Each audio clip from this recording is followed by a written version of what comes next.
Este programa faz parte da campanha O Podcast é Delas 2019, uma iniciativa criada para inserir e promover mais mulheres na mídia podcast. A campanha ocorre sempre no mês de março e essa é sua terceira edição. Para encontrar mais podcasts participantes, procure pela hashtag O Podcast é Delas 2019 ou hashtag O Podcast é Delas nas mídias sociais e siga @O Podcast é Delas. Este podcast é recomendado apenas para maiores de 18 anos. Sexo Explícito. O podcast para você gozar a vida.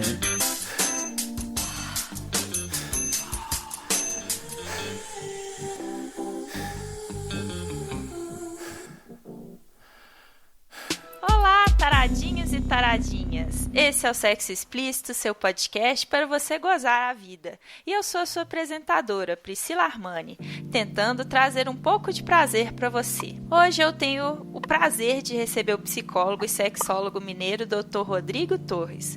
Um prazer conversar com você hoje, Dr. Rodrigo.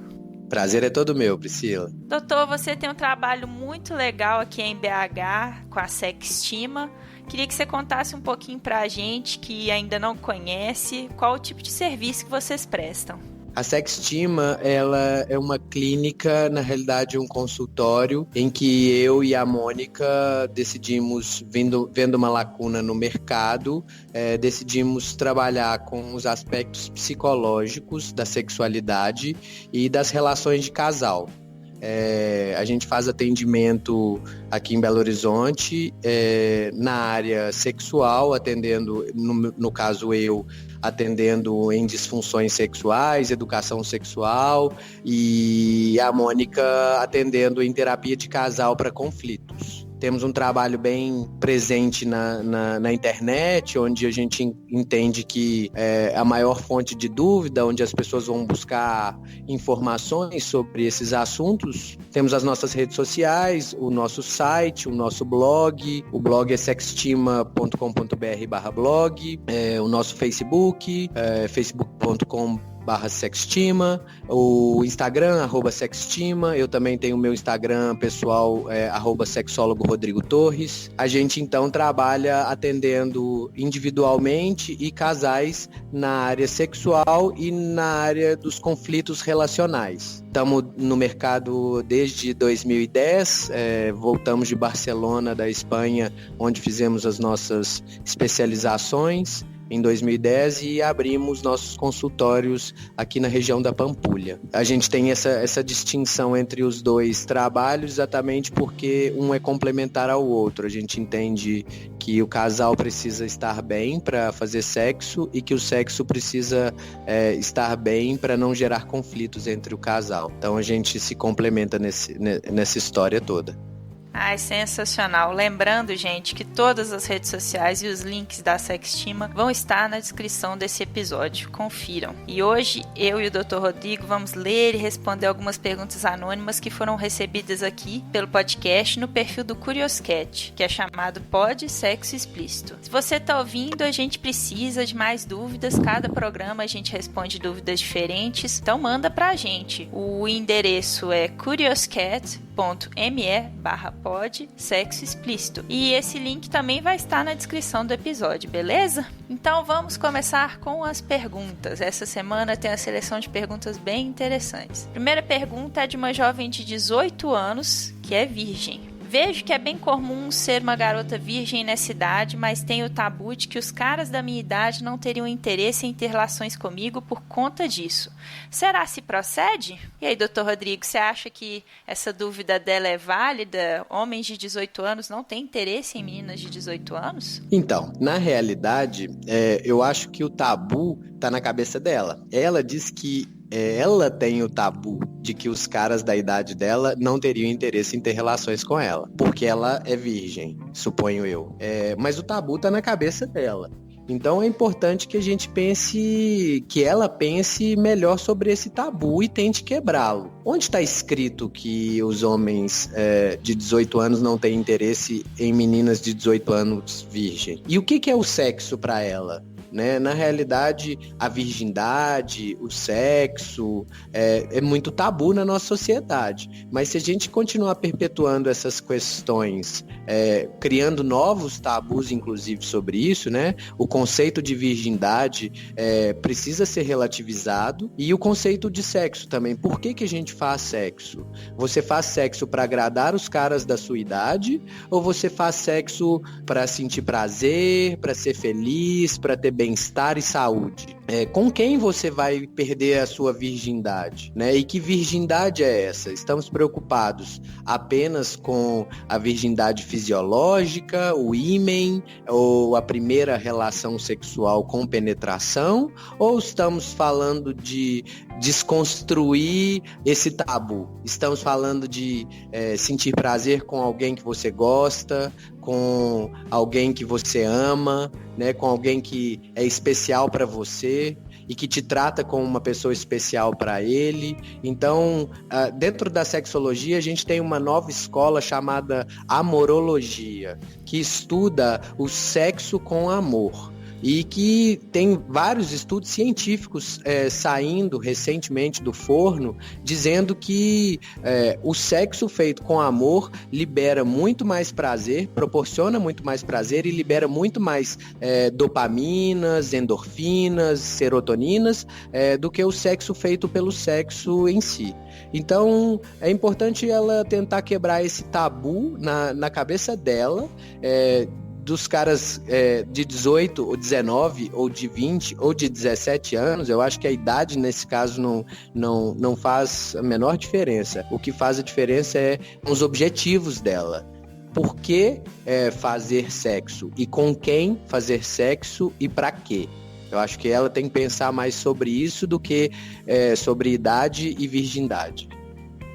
E também eu acho que tem muito a ver com esse mito em torno do ímen, né? Tem muitas meninas, inclusive, que às vezes fazem de tudo. Faz sexo oral, até faz sexo anal, mas não, eu vou me preservar virgem, e essa questão da virgindade está toda relacionada ao ímen, né? Perfeito, Priscila, exatamente. Essa ideia de que é um selo, é um lacre, né? De que o ímen é um símbolo de pureza, né? Mas enquanto você bem disse, sexo oral, sexo anal não são sexo. Né? Eu não fiz sexo, eu sou virgem, eu nunca fiz sexo. Mas se sexo oral não fosse sexo, não chamava sexo oral.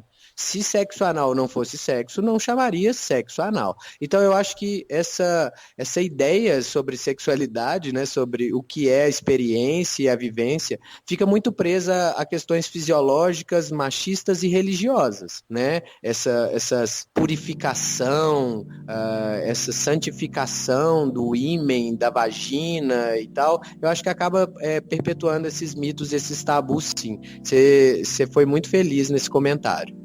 E a próxima questão é uma pergunta que talvez para alguns ouvintes vai parecer um pouco inusitada. A pergunta é a seguinte: é normal ter vontade de transar e não gostar de beijar na boca? E aí, o que o senhor diz? Olha, primeiro a gente precisa entender o conceito de normalidade. Né? Para quem estudou psicologia, nos primeiros semestres, nas primeiras aulas, a gente aprende que normalidade não existe muito, né? O que é normal é o que está dentro da norma. Quem dita essa norma? Né? Que norma é essa? É comum, talvez, ter vontade de transar e não gostar na boca, não gostar de beijar na boca? Eu acho que essa é a pergunta, se é comum. Não é comum. A maioria das pessoas começa a relação sexual ou o início da vivência da sexualidade através do beijo, e o beijo é uma porta de entrada para a excitação, para o prazer. A boca tem muitas terminações nervosas sensíveis a isso, é uma mucosa. Então, não é comum ter vontade de transar e não gostar de beijar na boca. Agora, não gostar de beijar na boca de quem? Né? Não gostar de beijar na boca nunca? Por que não gostar de beijar? O que te faz mal nisso? né? O que incomoda nisso? Agora, a vontade de transar vai depender de uma maturidade sexual também, de uma liberdade e tal. Dizer se é normal ou não é normal, eu não gosto de usar esse termo, não. Mas comum não é comum. É preciso entender melhor, a pergunta não explica pra gente todo o contexto, a gente não sabe se é um homem, se é uma mulher, a gente não sabe a idade, a gente não sabe se isso acontece com todo mundo que essa pessoa se relaciona ou só com uma ou duas pessoas que ela se relacionou, a gente não sabe quanta experiência ela tem, então a pergunta fica superficial e qualquer resposta que a gente der nesse sentido também será superficial. Às vezes é a boca que ela tá beijando, né, doutor Rodrigo? Ah, pois é, pode ser, né? Pode ser que a boca que ela tá beijando não seja muito gostosa de beijar, ou tenha um cheirinho desagradável, ou não encaixou o beijo, não souberam encaixar o beijo. Então isso é preciso que a gente entenda melhor o que tá por trás disso tudo. Bom, agora a gente tem uma questão sobre sexo a 3 e eu quero soltar um pequeno spoiler que em breve eu tô planejando um programa especial sobre esse assunto. E a pergunta, ela é um pouco longa, mas é a seguinte. Quando comecei meu relacionamento, meu marido e eu sempre falávamos em sexo a 3. Aí a pessoa abre um parênteses e fala, né, que ela já fez sexo a 3 e o companheiro não. Ela continua o relato. Ele tem muita vontade, eu também. A questão é, como casal, como chegar em uma pessoa e dizer que quer sexo casual com ela? Não queremos nos expor, pois já temos uma filha e aí parece que sempre ficamos no planejamento e nada de fato acontece por medo, timidez e não sabermos como a terceira pessoa reagiria. Então, doutor Rodrigo, a gente tem um casal, né? Eles querem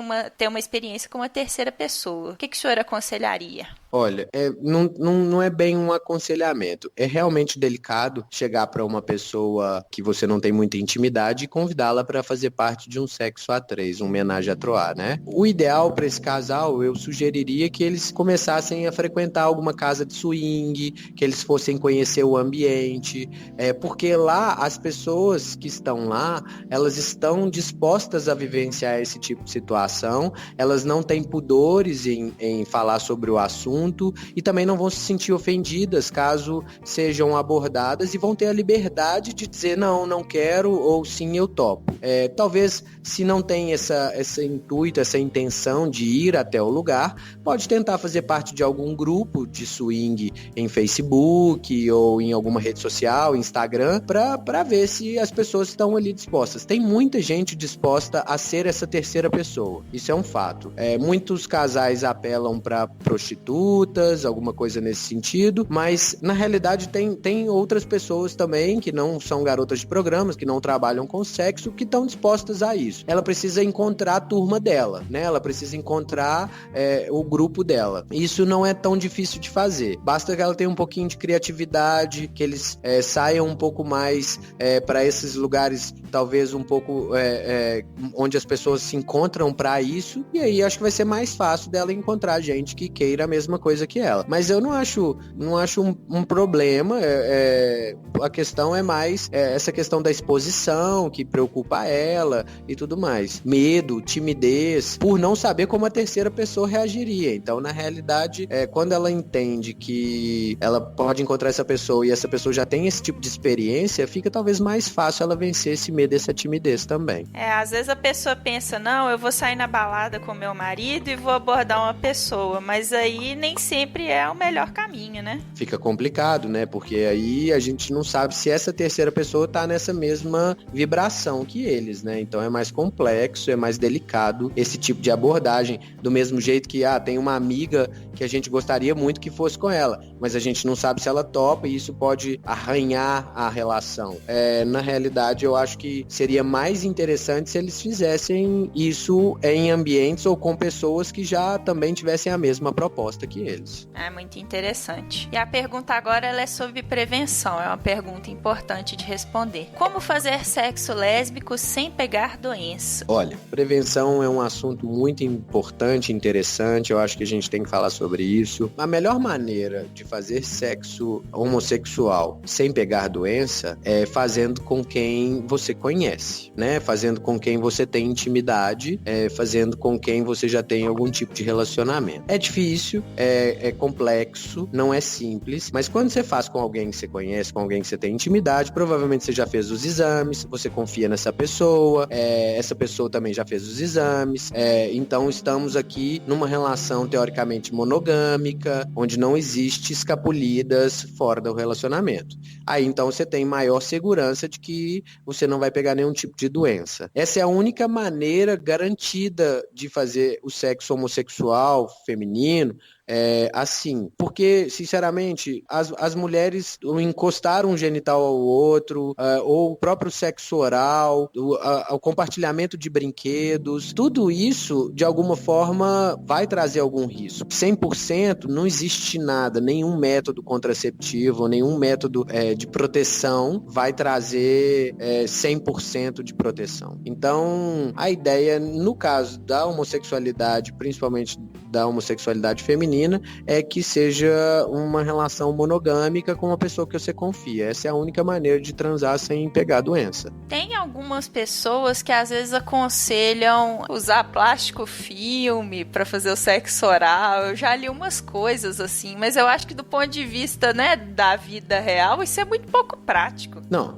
sem contar que é pouco prático, isso também não é garantia de nada e não é 100% eficaz. Aí você perde um pouco no prazer para ganhar na segurança, mas sinceramente, se fosse algo que funcionasse, a indústria já teria criado métodos para isso, né? E não é, na realidade não é. Muitas mulheres usam o plástico filme e tal na hora do sexo oral, mas é complexo, é complicado. Eu acho delicado usar isso como um método de prevenção. Eu não aconselharia esse caminho, não. Sinceramente, é uma pergunta difícil. A única maneira que eu vejo hoje seria a confiança mesmo, não tem muito jeito. E essa semana a gente recebeu várias perguntas que eu compilei numa afirmação para ficar mais fácil da gente responder. Várias pessoas perguntando, aí de novo, né, vem a expressão se é normal só gozar com masturbação e sem penetração. A gente tá falando de mulheres, provavelmente, mulheres que só chegam ao orgasmo através da estimulação do clitóris e não na penetração do pênis na vagina. É o mais comum mesmo, tá? Normal, né? A palavrinha que eu não gosto muito, mas é mais comum, é muito mais comum. A maioria das mulheres só vai atingir o orgasmo com a estimulação direta ou indireta do clitóris. Na realidade, nós temos estudos científicos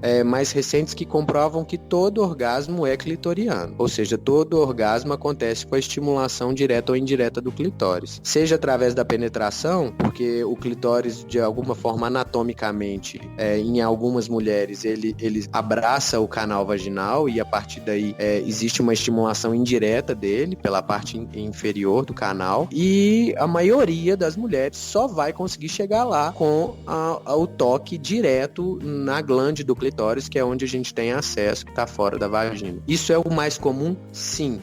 A penetração, na realidade, a minoria das mulheres vai chegar ao orgasmo com a penetração. Nós temos estatísticas que só 1/3 das mulheres chega ao orgasmo, uma em cada 33%, na realidade uma pesquisa de 2016 da USP, que só cerca de 30% das mulheres chega ao orgasmo. Os outros 70%, 66%, elas podem aprender a ter orgasmos e algumas nunca terão orgasmos, e a ciência ainda não consegue explicar o real motivo disso. Mas a gente entende também que a dificuldade de educação sexual, principalmente no que tange as mulheres, a repressão, a dificuldade de assumir o prazer para si e a dificuldade em se masturbar, em se conhecer, em conhecer o próprio corpo, isso também leva a essa dificuldade em chegar ao orgasmo. Então, a masturbação é o melhor caminho, tanto para o autoconhecimento quanto para alcançar o orgasmo da mulher com ou sem a penetração. Existe muito tabu em cima da masturbação feminina, né, Dr. Rodrigo?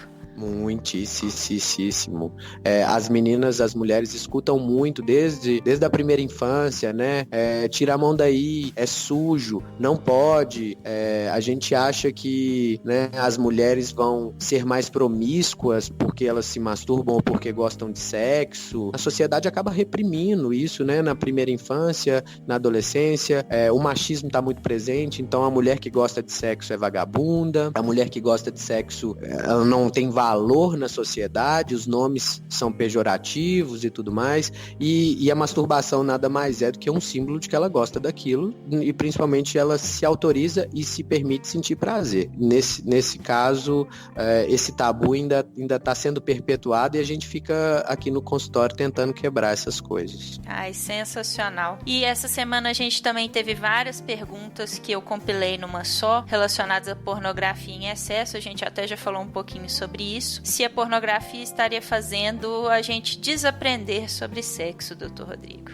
É bom essa palavra desaprender. Eu acho que o ser humano não desaprende nada, mas a pornografia está mal educando ou deseducando as pessoas sobre o sexo, assim. A gente tem muito estudo que diz que pornografia não faz bem, assim, principalmente o excesso, né? E a pergunta diz sobre o excesso. Pornografia em excesso está fazendo a gente desaprender sobre sexo. Eu acho que a gente está sendo educado pela pornografia, né? E quando a gente é educado pela pornografia, na minha visão, é a mesma coisa de você ser educado pela novela da Globo, né? Por um entretenimento artificial, por algo que é construído, é criado, tem roteiro, tem corte, as cenas são gravadas em vários momentos diferentes, são atores, quer dizer, eles estão ali atuando, tem medicação envolvida, não tem nenhum tipo de afeto, são homens que estão por trás das câmeras, ou seja, direção de arte, fotografia, tudo isso influencia. Então eu acho que acreditar na pornografia como sendo algo real é a mesma coisa que acreditar nos filmes de Hollywood, como se aquilo ali fosse real. Leonardo DiCaprio não lutou com aquele urso, né? E por aí vai. E aí a gente acaba levando isso pro dia a dia, né? A gente escuta muito aqui no consultório, os homens achando lindo desempenharem sexos extremamente selvagens, violentos e agressivos, enquanto as mulheres não sentem tanto prazer nesse tipo de prática. Homens submetendo mulheres a situações de vulnerabilidade ou de submissão, porque na pornografia aprendem assim, então os relacionamentos não são saudáveis a partir disso. A gente tem visto também alguns trabalhos que esse excesso da pornografia causa disfunção erétil e ejaculação precoce. O excesso de liberação de dopamina no cérebro cria uma certa adicção, um certo vício em torno disso, em torno da masturbação, em torno da própria pornografia. Estamos vendo homens que não sabem se excitar, que só conseguem se excitar através da imagem visual, e aí acabam que também não sabem o que os excita, gerando grandes índices de disfunção erétil, e por aí vai. Eu acredito que o excesso de qualquer coisa vai fazer mal pra gente. O excesso de água, eu acredito que pode fazer mal. Tudo que é em excesso faz mal. E a gente está sendo educado pela pornografia, que eu acho que é um absurdo.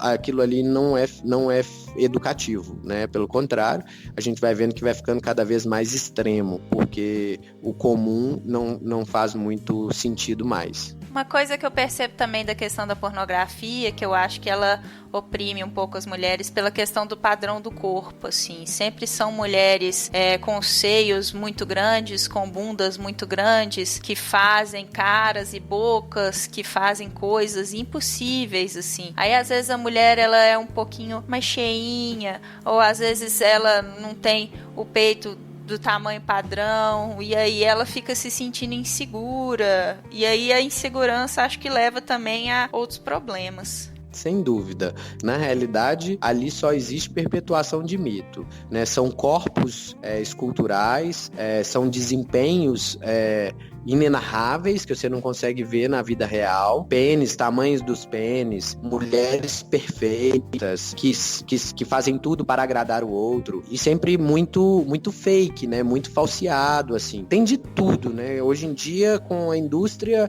você tem de tudo que você pode imaginar, peitos grandes, peitos pequenos, pênis grandes, pênis pequenos, mulheres que, né, contorcionistas e por aí vai. Eu acho que o problema todo não é a pornografia em si, é o valor que a gente dá a ela. é como a gente a enxerga, achando que aquilo ali é real, que é aquilo ali que você deve fazer para agradar a sua parceira ou seu parceiro. Se você parte desse pressuposto, já começamos a distorcer toda a história. Sensacional. Então agora eu quero terminar o cast com uma questão um pouco diferente que eu recebi.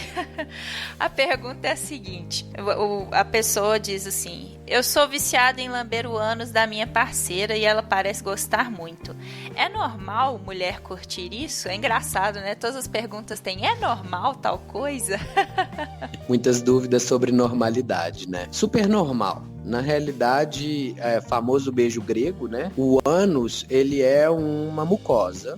Assim como a boca, assim como o canal vaginal, é uma mucosa e que tem terminações nervosas sensíveis ao estímulo, né? E quando a gente tem um cérebro excitado, essas terminações nervosas levam mais sensações de prazer a esse cérebro. Então é sim normal, é comum, né, a mulher gostar disso. Algumas pessoas têm um pouco de receio ou nojo e coisas desse tipo, mas desde que a prática seja feita com saúde, com limpeza, com higiene, não tem nenhum problema. É prazeroso sim, é uma mucosa e tem terminações nervosas sensíveis a esse tipo de estímulo. Então, muitas mulheres gostam sim do lamber o ânus, né, do beijar o ânus. Algumas também gostam da penetração, assim como alguns homens também sentem prazer nisso, em receber esse tipo de estímulo. É uma outra coisa que é importante a gente quebrar, né? Não são só as mulheres que sentem prazer ali. Os homens também sentem, mas a nossa sociedade não permite isso acontecer. Então, acaba que os homens têm muita aflição, gastura, exatamente porque a gente não foi educado para pensar assim. Mas a maioria das mulheres relata sim um certo tipo de prazer nesse tipo de estímulo. Sensacional. Quebrando tabus, né, doutor Rodrigo?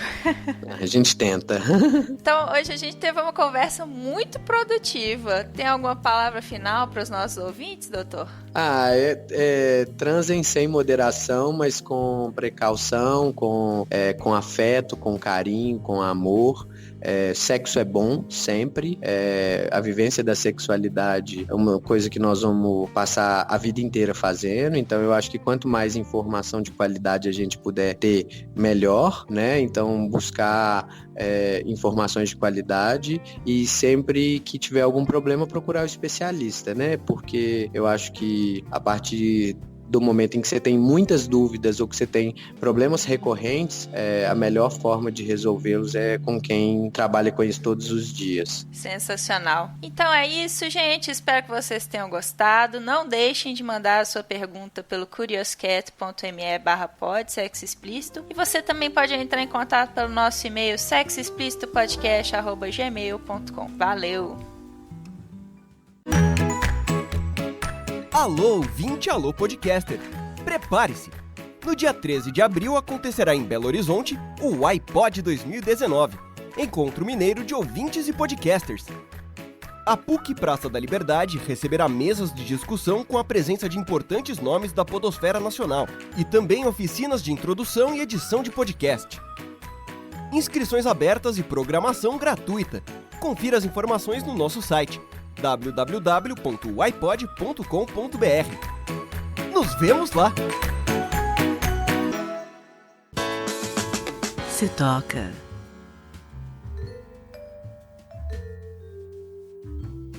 E aí, galerinha, que tal umas dicas calientes para o fim de semana?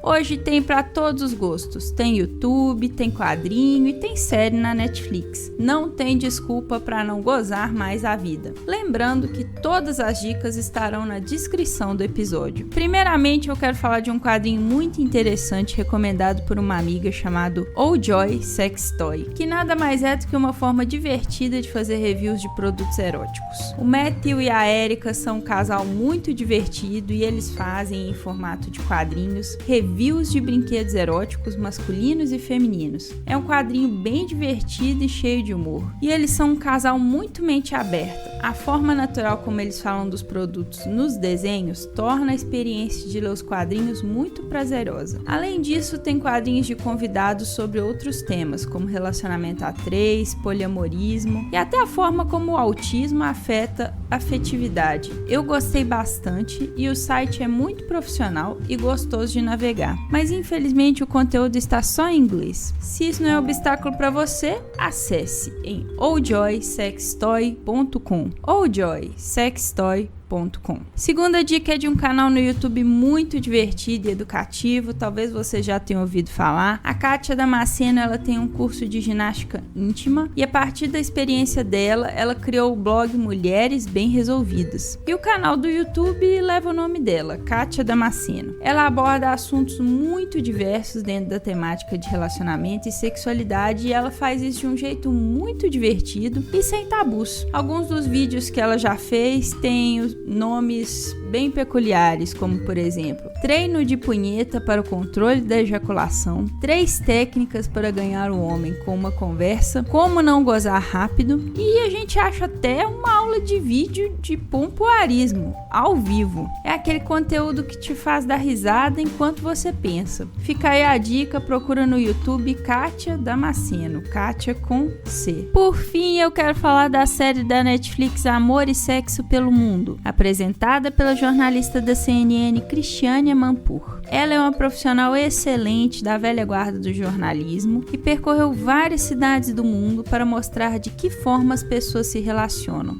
desde comunidades tradicionais que pregam a virgindade da mulher na Índia até sociedades secretas de BDSM em Berlim. O primeiro episódio é sobre o Japão e assistindo a gente consegue entender por que a taxa de natalidade lá é tão baixa e as pessoas são tão infelizes em relacionamentos, pelo menos com seres humanos, né? É uma série bem intrigante e informativa. Eu gostei bastante e recomendo muito. Amor e Sexo pelo Mundo tá na Netflix, mas eu imagino que não seja difícil de ser encontrada de outras formas, ainda mais tendo sido produzida pela CNN. Essas foram as dicas de hoje, espero que vocês tenham curtido. Vem conversar mais com a gente sobre essas e outras formas de gozar a vida no nosso grupo do Telegram, telegram.me/cepod. Esse cepod é SEPOD, telegram.me/SEPOD.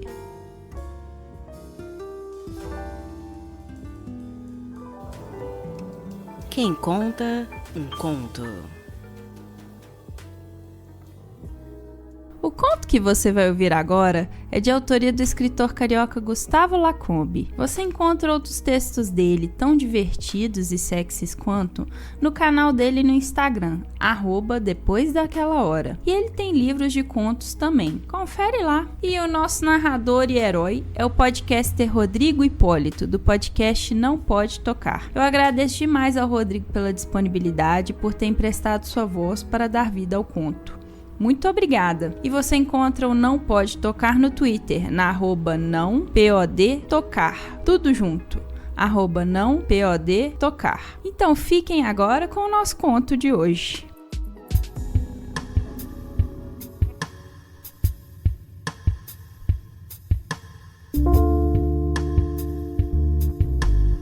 Isso não é uma propaganda para te convencer a me levar para sua cama. Mas qualquer incentivo ajuda, não é? E já que estamos nesse projeto #Mozão 2019, posso enumerar algumas qualidades que servirão num processo seletivo. Número 1, eu tomo danoninho sem colher. Minha língua talvez não seja tão grande quanto a de uma girafa, mas ela sabe exatamente onde ir, o que fazer e o que procurar. 2, eu sei fazer panquecas. Até porque todo mundo sabe que entre uma foda e outra é importante saciar outras vontades e, se quiser, eu te faço panquecas tão gostosas quanto nós dois juntos. 3, meu café é maravilhoso. Eu levo na cama. Precisa de mais? Número 4, sou ótimo seguindo o GPS, o que indica que, se você quiser me guiar dizendo o que eu tenho que fazer para te satisfazer, sou todo ouvidos. 5, minha intuição é meu guia. Se quiser me deixar no automático, também vou atrás de te deixar louca. 6, Adoro abacaxi. 7. O ar-condicionado aqui de casa é novo. Gela que é uma maravilha. Número 8. Eu conheço anatomia. Seu clitóris não será negligenciado. 9. Eu só canso quando você cansar. E 10. Tá livre hoje?